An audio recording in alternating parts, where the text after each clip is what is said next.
ભાવનગર જિલ્લામાં ચકચારી મારામારીની ઘટનામાં બગદાણા પોલીસે 8 આરોપીની ધરપકડ કરી છે. બાદમાં 8 ઇસમોનું રિકન્સ્ટ્રક્શન કરવામાં આવ્યું. નવનીત વાલદિયા નામના વ્યક્તિ ઉપર 29 ડિસેમ્બરના રોજ જીવલેણ હુમલો કરાયો હતો. તે જ સ્થળે આરોપીઓને લઈ જવામાં આવ્યા. મુખ્ય સૂત્રધાર નાજુ કામળિયા સહિતનાઓને ઘટના સ્થળે લઈ જઈને પોલીસે પૂછપરછ કરી. આરોપીને જ્યારે પોલીસ વાનમાંથી ઉતાર્યા ત્યારે તેઓ ચાલી પણ માંડ શકતા હતા. પોલીસે હવા કરનાર આરોપીઓની બરાબરની સર્વિસ કરી હતી, તેથી આરોપીઓને જમીન પર પગ મૂકવામાં પણ ફાંફા પડી ગયા હતા. આ તરફ પાલનપુરમાં યુવાનની હત્યા મુદ્દે ચૌધરી સમાજે મહેસાણા ગજવ્યું. પાલનપુરમાં ચૌધરી સમાજના યુવાનના હત્યાકાંડના ઘેરા પ્રત્યાઘાત મહેસાણામાં પડ્યા. ચૌધરી સમાજે કલેક્ટરને આવેદન આપી ન્યાયની માંગ કરી.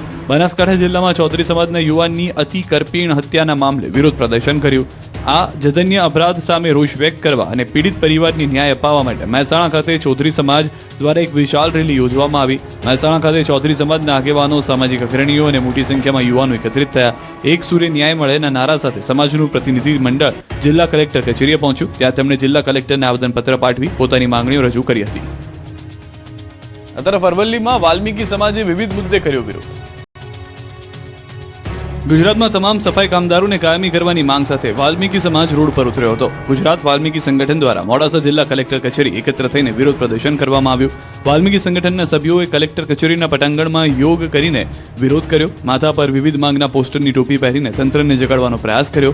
જનતાને યોગ કરી નિરોગી રહેવા અને સ્વચ્છતા રાખી નિરોગી રહેવા અપીલ કરી. બાદમાં અરવલ્લી કલેક્ટરને આવેદનપત્ર આપી માંગ સંતોષવા રજૂઆત કરી. છોટાઉદેપુર ભાજપમાં આંતરિક વિવાદ સપાટી પર આવ્યો. કોંગ્રેસમાં આંતરિક વિવાદ વચ્ચે હવે છોટાઉદેપુરમાં ભાજપનો આંતરિક ડખો સામે આવ્યો છે. છોટાઉદેપુર ખાતે પ્રદેશ ભાજપ સંગઠનમાં માજી સાંસદ ગીતાબેન રાઠવાની નિમણૂક થતા તેનો સત્કાર સમારંભ ભાજપ કાર્યાલય હતો, જેમાં પાવી જેતપુરના ધારાસભ્ય જયંતિભાઈ રાઠવાએ ભાજપના બળવાખોર અને પાર્ટી વિરુદ્ધ કામગીરી કરતા અંદરના લોકોને આડે હાથ લીધા. જાહેર મંચ પરથી આવા લોકો પર ફટક્યા અને સંગઠનના હોદ્દેદારોને ટકોર કરી સરકારના કાર્યક્રમો અને પાર્ટીના કાર્યક્રમોમાં લોકો ઓછા આવે તેવા પ્રયાસો સંગઠનના હોદ્દેદારો કરી રહ્યા છે. સંગઠન સાથે કામ કરતા હોય પરંતુ આડકતરી રીતે જનતા એકત્રિત ના થાય, ઓછી પબ્લિક એકત્રિત થાય એવા પ્રયત્નો પણ આપણા હોદ્દેદારો આદરે છે. એટલે સૌને મારી વિનંતી, એવો જ્યારે આખા રાજ્યના આદિવાસી વિસ્તારનો કાર્યક્રમ ની શરૂઆત આપણે આ જિલ્લામાંથી કરવાના, ત્યારે કોઈ પણ કાર્યકર્તા એવા પ્રકારનો ભાવ નહીં રાખે. પંચમહાલ જિલ્લામાં પહોંચી કોંગ્રેસની જન આક્રોશ યાત્રા. કોંગ્રેસની જન આક્રોશ યાત્રા ફરતી પંચમહાલમાં પહોંચી. દેલોલથી શરૂ થઈ યાત્રા ગોધરા શહેરમાં પ્રવેશી. ગોધરાના વિવિધ વિસ્તારોમાં કોંગ્રેસ કાર્યકરો દ્વારા યાત્રાનું ભવ્ય સ્વાગત કરવામાં આવ્યું. આ યાત્રામાં કોંગ્રેસ નેતા અમિત ચાવડા, તુષાર ચૌધરી તેમજ સ્થાનિક આગેવાનો, પદાધિકારીઓ અને મોટી સંખ્યામાં કાર્યકરો જોડાયા. ગોધરા પહોંચ્યા બાદ બસ સ્ટેન્ડ વિસ્તારમાં સ્થાનિક વેપારીઓએ અમિત ચાવડાને મળીને પોતાની માંગણીઓ રજૂ કરી. વેપારીઓએ ગોધરા બસ સ્ટેન્ડને ફરી મૂળ સ્થળે ખસેડવાની તેમજ નગરપાલિકા સંચાલિત શોપિંગ સેન્ટરની દુકાનોના વધારેલા ભાડા પરત ખેંચવાની માંગ કરી. વાપીમાં રેલવે ઓવરબ્રિજની કામગીરી ગોકળ ગતિએ ચાલતા કોંગ્રેસે કર્યો વિરોધ. અધૂરા પિલ્લરોને લીંબુ મરચા બાંધીને પૂજા કરી. આ વિરોધ, આક્રોશ, ગુસ્સો અને નારેબાજીનું કારણ છે રેલવે ઓવરબ્રિજનું ગોકળગાયની ગતિએ ચાલતું કામ. વાપીમાં રેલવે ઓવરબ્રિજની કામગીરી ગોકળ ગતિએ ચાલતી હોવાથી કોંગ્રેસ દ્વારા અનોખો વિરોધ કરવામાં આવ્યો છે. કોંગ્રેસના કાર્યકરોએ બ્રિજની નજર ઉતારવા માટે અધૂરા પિલ્લરોને લીંબુ મરચા બાંધી અને પૂજા કરીને નજર ઉતારી હતી. ઝંડા ચોક પર મોટી સંખ્યામાં કોંગ્રેસના કાર્યકરો એકઠા થઈને સરકાર વિરુદ્ધમાં સૂત્રોચ્ચાર પણ કર્યા. તંત્ર દ્વારા 1.5 વર્ષમાં કામ પૂર્ણ કરવાની મુદત આપી હતી. જોકે 4 વર્ષ વીત્યા છતાં પણ બ્રિજની કામગીરી અધૂરી હોવાથી સ્થાનિકોને ભારે હાલાકી વેઠવાનો વારો આવ્યો છે. અનેક રજૂઆત છતાં કામગીરી ઝડપથી ન કરાતા સ્થાનિકોમાં રોષ જોવા મળ્યો. હવે વહેલી તકે પુલનું કામ પૂરું કરવામાં આવે તેવી માંગ પણ કરી હતી. વાંસદાના કોંગ્રેસના ધારાસભ્ય આમ આદમી પાર્ટીમાં જોડાવાની ફિરાકમાં ભાજપ સાંસદ ધવલ પટેલે કર્યો ધડાકો. ગુજરાતના રાજકારણમાં ફરી એકવાર મોટા ઉલટફેરના સંકેતો મળી રહ્યા છે. દક્ષિણ ગુજરાતના આદિવાસી પટ્ટામાં રાજકીય માહોલ ફરી એકવાર ગરમાયો છે. વાંસદાના કોંગ્રેસના ધારાસભ્ય આપમાં જોડાશે તેવો ઘટસ્ફોટ સાંસદ ધવલ પટેલે કર્યો. વલસાડ ડાંગ બેઠકના સાંસદ ધવલ પટેલે કોંગ્રેસના ધારાસભ્ય અનંત પટેલ અને આમ આદમી પાર્ટીના નેતા ચેતર વસાવા પર આકરા પ્રહારો કર્યા. ધવલ પટેલે દાવો કર્યો છે કે અનંત પટેલ ટૂંક સમયમાં કોંગ્રેસનો સાથ છોડીને આપમાં જોડાઈ શકે છે. ધવલ પટેલે આક્ષેપ કર્યો કે અનંત પટેલ અને આપના ચેતર વસાવા વચ્ચે આંતરિક સાંઠગાંઠ ચાલી રહી છે. ચેતર વસાવા સતત કોંગ્રેસના સભ્યોને પોતાની તરફ ખેંચી રહ્યા છે, જ્યારે અનંત પટેલ તેમને આડકતરી રીતે સમર્થન આપી રહ્યા છે. આ જોડાણ આગામી સમયમાં કોંગ્રેસનું મોટું નુકસાન પહોંચાડશે. અનંત પટેલ આદિવાસી આંદોલનનો મોટો ચહેરો રહ્યા છે. જો તેઓ ખરેખર આમ આદમી પાર્ટીમાં જોડાય તો દક્ષિણ ગુજરાતમાં કોંગ્રેસનું અસ્તિત્વ જોખમમાં મુકાઈ શકે છે. પણ એક વાત નિશ્ચિત છે કે આ કોંગ્રેસના વાંસદાના ધારાસભ્ય પૂરા ગતકડા કરીને કોંગ્રેસને પાયમાલ કરીને આમ આદમી પાર્ટીમાં જવા માટે પૂરો તખ્તો તૈયાર કરી રહ્યા છે. તમે જોતા હશો કે 80% પ્રોગ્રામ એ કોંગ્રેસના બેનર હેઠળ કરતા નથી, પોતાના બેનર હેઠળ જ કરે છે. એ બતાવે છે કે કોંગ્રેસમાં કઈ એક ગતકડા કરવાની પૂરી ફિરાકમાં છે. પાટણ, વાવ, થરાદ, બનાસકાંઠાના ઠાકોર સમાજે નવા બંધારણના શપથ લીધા.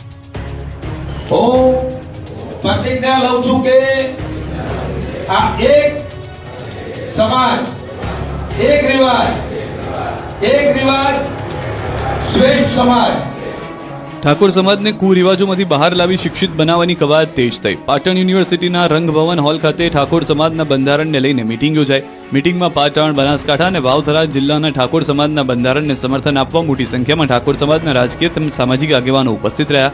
ઠાકોર સમાજમાં ચાલતા કુરિવાજો, જન્મથી મરણ સુધીમાં દેખાદેખી અને સામાજિક રિવાજોને કારણે થતા ખોટા ખર્ચાઓ અટકાવી સમાજને શિક્ષણ પર ભાર મૂકવા ચર્ચા કરાઈ.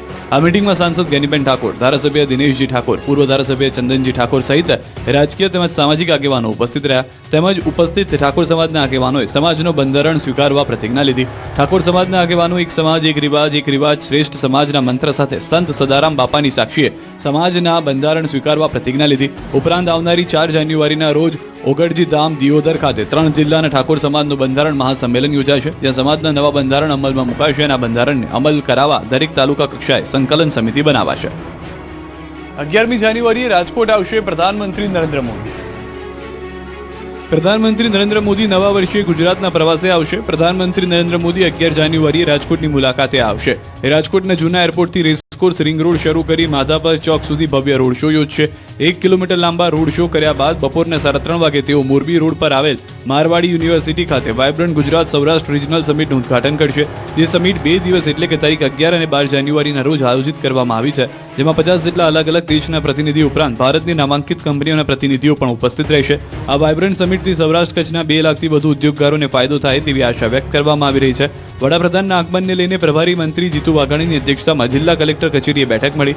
રોડ શોના રૂટ અંગે આરએમસીના પદાધિકારીઓ પાસે સૂચનો પણ માંગવામાં આવ્યા. ઉમરગામમાં એક મકાનમાં ગેસ સિલિન્ડરમાં બ્લાસ્ટ થતા અફરાતફરી. વલસાડ જિલ્લાના ઉમરગામના ગાંધીવાડી વિસ્તારમાં નવા વર્ષની વહેલી સવારે મોટી ઘટના બની હતી. ગાંધીવાડી રોડ પર આવેલા ગોકુલધામ ચાલીમાં એક ઘરમાં દંપતી રસોઈ બનાવી રહ્યું હતું. એ વખતે જ અચાનક ગેસનું સિલિન્ડર ફાટ્યું. પ્રચંડ ધડાકાને કારણે ઘરમાં દરવાજા સહિત અન્ય વસ્તુઓને મોટું નુકસાન થયું. વહેલી સવારે પ્રચંડ ધડાકાને કારણે આસપાસના લોકોના જીવ અદ્ધર થઈ ગયા. રોડ પર સૂતેલા પશુઓ પણ ડરી ગયા. નાસભાગ મચી ગઈ. સિલિન્ડર ગેસ બ્લાસ્ટ થયાની ઘટના સમગ્ર ઘટનાના સીસીટીવી કેમેરામાં કેદ થઈ ગઈ. આ ઘટનામાં ઘરમાં હાજર દંપતીની ઈજા થઈ. બનાવ બાદ પોલીસ અને ફાયર બ્રિગેડની ટીમ પણ સ્થળ પર પહોંચી જરૂરી કાર્યવાહી હાથ ધરી. વહેલી સવારે ગેસ સિલિન્ડર બ્લાસ્ટને કારણે આસપાસનો વિસ્તાર પણ ધણધણી ઉઠ્યો હતો. સુરતના ભાટિયાના વિસ્તારમાં અકસ્માત, મોપેડ સ્લીપ થતા યુવક યુવતી ટેમ્પો રિક્ષા સાથે અથડાયા. અકસ્માત બાદ ટેમ્પો ચાલક ભાગી ગયો. અન્ય એક મહિલા માંડ બચી. યુવક અને યુવતી ગંભીર રીતે ઈજા પહોંચી હતી. અકસ્માતનો વિડીયો હાલ વાયરલ થઈ રહ્યો છે. તો હાલમાં અન્ય એક મહિલા પણ માંડ બચ્યા હોય તેવા સીસીટીવી જોવા મળી રહ્યા છે. સમગ્ર ઘટનાને લઈને હાલમાં આસપાસથી જે લોકો પસાર થઈ રહ્યા હતા તેઓ પણ ચોંકી ગયા હતા. અકસ્માતનો વિડીયો હાલમાં સમગ્ર સુરત શહેરમાં વાયરલ છે. પાટણમાં રૂપિયાની લેતી દેતી બાબતે જૂથ અથડામણ. લોકો 31 ડિસેમ્બરની મધરાતે પાર્ટીમાં વ્યસ્ત હતા ત્યારે પાટણની ગલીઓમાં પથ્થરોનો થયો વરસાદ. હારીજ તાલુકાના અડિયા ગામે વર્ષના અંતિમ દિવસે મધરાત્રે જૂથ અથડામણ થતા નાસભાગ મચી ગઈ. નોનવેજની દુકાન પર રૂપિયાની લેતી દેતી બાબતે 2 જૂથ આમને સામને આવી ગયા હતા. વાત ઉગ્ર બની જતા એકબીજા પર હુમલો કર્યો હતો. દુકાને જમ્યા બાદ જંગ છેડાઈ ગઈ હતી, જેમાં 2 લોકોને ગંભીર ઈજા પહોંચી હતી. આ અંગેની જાણ થતાં પોલીસને દોડી આવવું પડ્યું હતું. પોલીસે પરિસ્થિતિ ન બગડે તે માટે મોડી રાત્રિ ચુસ્ત બંદોબસ્ત ગોઠવ્યો. હાલ અજંપાભરી શાંતિ છે. સાણંદ કલાણા ગામમાં જૂથ અથડામણ મામલે 20 લોકોની ધરપકડ. અમદાવાદના સાણંદ કલાણા ગામમાં જૂથ અથડામણ મામલે પથ્થરમારો કરનારા 20 લોકોને પોલીસે ધરપકડ કરી છે. 2 જૂથ વચ્ચે સામાન્ય બાબતમાં પથ્થરમારો કરવામાં આવ્યો હતો. સાણંદ જીઆઈડીસી પોલીસે 60 લોકોની અટકાયત કરી હતી, જેમની આખરી પૂછપરછ કર્યા બાદ 20 લોકોની ધરપકડ કરવામાં આવી છે. ગામમાં પોલીસ દ્વારા સમગ્ર કોમ્બિંગ હાથ ધરવામાં આવ્યું છે. મહત્વનું છે કે 1 વર્ષ જૂની અદાવતને લઈને આ બબાલ થઈ હતી. સોશિયલ મીડિયા પર વધારે ફેમસ થવાને લઈ લડાઈ ચાલતી હતી. એક જૂથના યુવકે અન્ય યુવક પર સામુ કેમ જુએ છે કઈ માથાકૂટ કરી અને બાદમાં બંને જૂથના લોકો ભેગા થઈ ગયા હતા અને મારામારી થઈ હતી.